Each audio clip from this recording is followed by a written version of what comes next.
নমস্কার বন্ধুরা, জয়ার পাকশালাতে সবাইকে স্বাগত। আজকে বাঙালির খুবই প্রিয়, খুবই পরিচিত কুমড়ো পুঁইশাক চিংড়ি দিয়ে করে দেখাবো।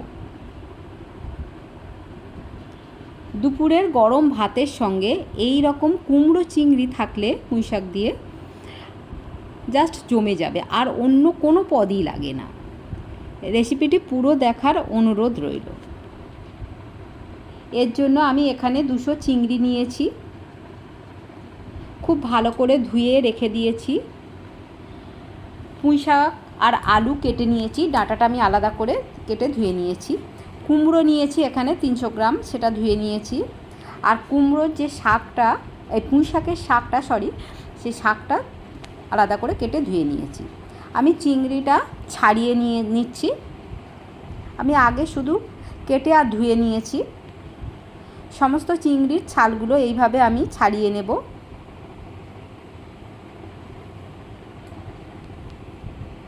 এইভাবে ছাড়িয়ে করলে খেতে বেশি ভালো লাগে। একটা কড়া বসিয়ে নিলাম, এর মধ্যে সর্ষের তেল দিলাম। রান্নাটা পুরোটাই আমি সর্ষের তেল দিয়ে করব। চিংড়িতে নুন আর হলুদ মাখিয়ে এটাও খুব ভালো করে ভেজে নেব। মিডিয়াম ফ্লেমে এটা ভাজছি।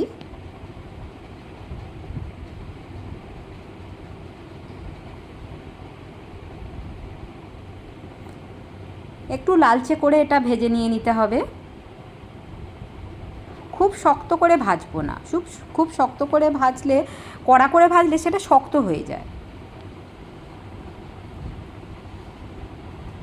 একটু লালচে করে এগুলো ভাজা হয়ে গেছে, আমি এগুলো তুলে নিচ্ছি। কড়াইতে অনেকটাই তেল আছে,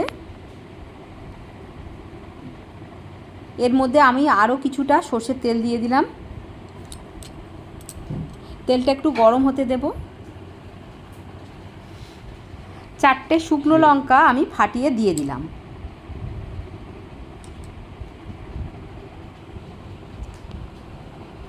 আর 5 ফোড়ন দিলাম হাফ চামচ। এর মধ্যে 5 ফোড়নটা খুব সুন্দর, সেন্টটা খুব ভালো লাগে। আর এখানে 6টা রসুন আমি ছোট ছোট করে কেটে রেখেছি, সেটা দিয়ে দিলাম। 2 চামচ আদা দিলাম, আদার বাটা।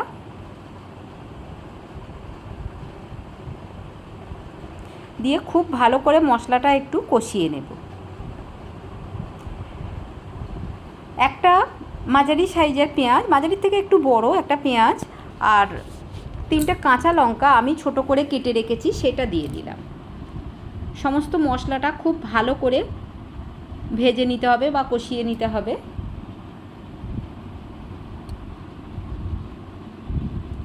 এর উপরে এবারে আলুগুলো দিয়ে দিলাম। 2টো মাঝারি সাইজের আলু আমি চৌকো করে কেটে রেখেছিলাম। আর কুমড়োটা দিয়ে তেলের মধ্যে খুব সুন্দর করে এটা আমি ভেজে নেব।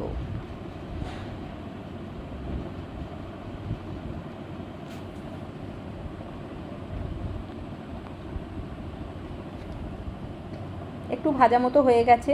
আমি এবারে পুঁই শাকটা দিচ্ছি না, পুঁই শাকের যে ডাঁটাটা সেইটা দিয়ে দিলাম।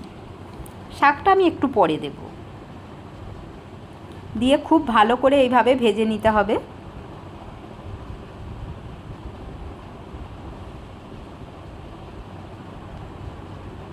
সুন্দর করে একটা কষানো হয়ে গেছে। আমি আরও কিছুক্ষণ ধরে এটা কষিয়ে নেব।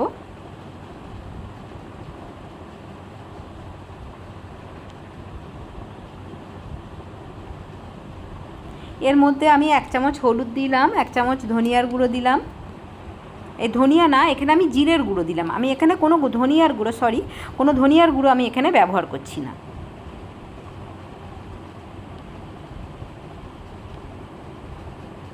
খুবই কম মশলায় আর অসম্ভব সুন্দর টেস্ট। পুঁই শাকের পাতাগুলো আমি এবারে দিয়ে দিলাম। পাতাটা যদি প্রথমে দেওয়া যায় তাহলে পাতার যে জলটা সেটা ছেড়ে দেবে, আর কুমড়ো আলু এসবগুলো খুব ভালো করে কষিয়ে নেওয়া হবে না। আর কষিয়ে না নিলে এর টেস্টটা অতটা বেটার হয় না।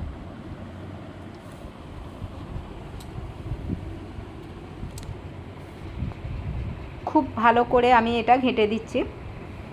কুমড়োগুলো উপরে তুলে পুঁই শাকটা নিচে দিলে পুঁই শাকের জলটা ছেড়ে দেবে। সব কিছু খুব ভালো করে আমি মিক্সড করে নিয়েছি।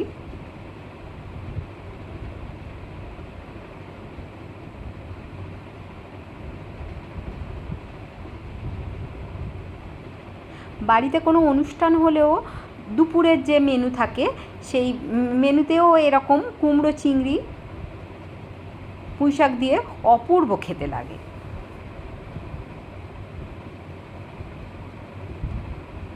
এর মধ্যে আমি নুন দিয়ে দিলাম 1 চামচ, দিয়ে ভালো করে আমি এটা কষিয়ে নিয়েছি। এবারে আমি হাফ বাটি জল দিলাম।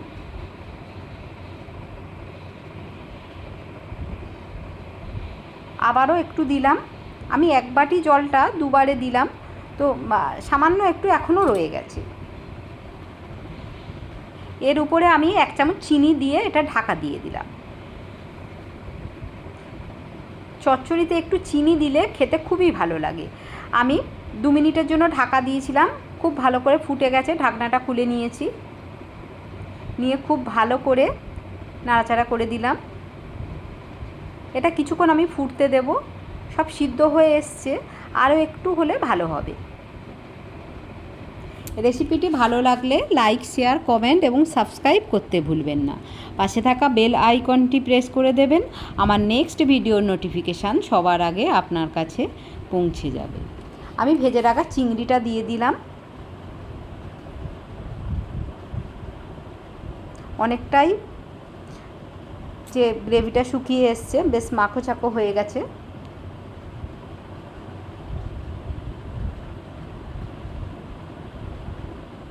অলমোস্ট হয়েই এসেছে।